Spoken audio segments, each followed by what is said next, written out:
একটা নতুন স্মার্টফোন কেনার আগে এই ৩ টি ভুল কখনোই করা যাবে না। কারণ এই ৩ টি ভুল যদি আপনি করে থাকেন তাহলে আপনি সঠিক স্মার্টফোনটি চয়েস করতে পারবেন না এবং এর পরবর্তীতে আপনি একটা ভালো স্মার্টফোন কেনার পরও কিন্তু আপনাকে পস্তাইতে হতে পারে। কারণ কোন ৩ টি ভুল সেই ৩ টি ভুল আজকের ভিডিওতে আমি আপনাদের সামনে তুলে ধরার চেষ্টা করব এবং আপনারা ভিডিওটি কন্টিনিউ করবেন। আমরা এক, এক করে প্রত্যেকটা টিপস আপনাদেরকে দেব। বিশেষত ৩ নাম্বার যে ভুলটি আমি বলব সেই ভুলটি সবাই আমরা এড়িয়ে যাই এবং এই ভুলটি করা যাবে না। এই ভুলটি না করলেই কিন্তু আপনি সঠিক স্মার্টফোনটি চয়েস করতে পারবেন। তো এক, এক করে আমরা প্রত্যেকটা বিষয় আপনাদের সামনে তুলে ধরবো। তো ভিডিওটি প্রথম যে ভুলটা আমরা করে থাকি শুধু র‍্যাম এবং প্রসেসর দেখে স্মার্টফোন কেনার চেষ্টা করে থাকি। দেখুন একটা স্মার্টফোন স্পিড বা ফাস্ট হওয়ার ক্ষেত্রে শুধুমাত্র র‍্যাম এবং প্রসেসরই যথেষ্ট নয়। আপনি যদি র‍্যাম এবং প্রসেসরের উপর ডিপেন্ড করে কোনো স্মার্টফোন কেনেন তাহলে হবে না। সেই স্মার্টফোনটির সফটওয়্যার সিস্টেম কি বা ইউআই সিস্টেম বা ইউজার ইন্টারফেস যে সিস্টেমটি রয়েছে সেই সিস্টেমটি ভালো মানের কিনা সেটি কিন্তু লক্ষ্য রাখা উচিত। কারণ আপনার সফটওয়্যার সিস্টেম যত ভালো হবে তত আপনার স্মার্টফোনটা ফাস্ট হবে। শুধু হার্ডওয়্যার দিয়ে কিন্তু স্মার্টফোনটাকে আরো মজবুত থাকতে হবে। যেমন ব্যাটারি, ক্যামেরা এই সমস্ত বিষয়গুলো যখন সঠিক থাকবে তখন সেই স্মার্টফোনটির কাছ থেকে কিন্তু আপনারা পারফেক্ট একটা পারফরমেন্স পাবেন।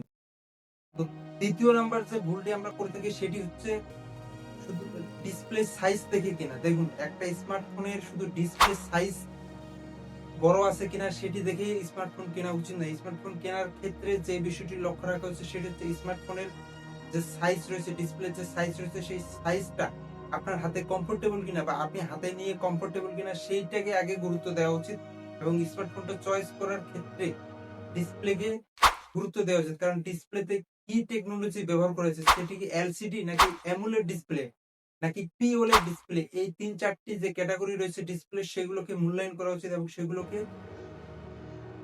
লক্ষ্য রাখা উচিত। কারণ আপনার ডিসপ্লে বিগ কিন্তু আপনার রেজুলেশন খারাপ হওয়ার পিছনে কিন্তু অন্যতম কারণ হচ্ছে ডিসপ্লের কোয়ালিটি বা ডিসপ্লে কি ধরনের টেকনোলজি ব্যবহার করা হয়েছে, সেটি কি এলসিডি নাকি অ্যামোলেড। যদি আপনি অ্যামোলেড ডিসপ্লে নিয়ে থাকেন তাহলে কিন্তু আপনার স্মার্টফোনটি থেকে আরো বেটার কালারনেস এবং ডিসপ্লেটা একবারে ইউনিক পাবেন এবং সুন্দরভাবে আপনার সামনে সেই কালার বুস্টিং সহ সবকিছু আপনার কাছে একবারে ন্যাচারাল তৈরি করবে।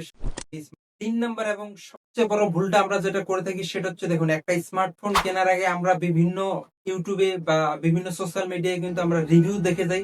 পাশাপাশি আমাদের যদি বন্ধু বান্ধব থাকে বা কোনো বন্ধুর মাধ্যমে আমরা কোনো স্মার্টফোন সম্পর্কে ধারণা নিয়ে সেই স্মার্টফোনটা নেওয়ার সিদ্ধান্ত নিই। কিন্তু এই ভুলটি কখনোই করা যাবে না। দেখুন একটা স্মার্টফোন কেনার আগে আপনাকে বিবেচনা করতে হবে যে আপনার আসলে বাজেট কেমন বা প্রয়োজন কেমন। আপনি কি প্রয়োজনে সেই স্মার্টফোনটা ইউজ করবেন সেইটাকে গুরুত্ব দেওয়া উচিত। দেখুন আপনার প্রয়োজনটা কিন্তু সবচেয়ে বেশি জরুরি। একটা স্মার্টফোন যখন আপনি চয়েস করবেন তখন আপনাকে বিবেচনা করতে হবে যে আপনার যে স্মার্টফোন চালার যে চাহিদা সেই চাহিদা অনুযায়ী সেই সবকিছু সেই স্মার্টফোনটিতে আছে কিনা। ধরুন একটা স্মার্টফোন আপনি বাজেট ধরে নিচ্ছেন ২০,০০০ টাকায় আপনি একটা স্মার্টফোন কিনবেন। কিন্তু ইউটিউবে আপনি দেখলেন একটা ৩০,০০০ টাকা দামের স্মার্টফোন যেটা কিন্তু ভালো। কিন্তু আপনি কি ওই স্মার্টফোনটা কেনার জন্য আরো ২০,০০০ টাকা ঋণ করবেন? এটা কখনোই করবেন না। কাজেই আপনার সবচেয়ে আগে যেটা নির্ধারণ করতে হবে সেটা হচ্ছে আপনার প্রয়োজনটা নির্ধারণ করতে হবে। আপনি আসলে ব্যাটারি ভালো চান নাকি ক্যামেরা ভালো চান নাকি ডিসপ্লে ভালো চান। যখন আপনি পারফেক্ট কম্বিনেশন করতে পারবেন যে এরকম প্রয়োজন আমার রয়েছে বা এই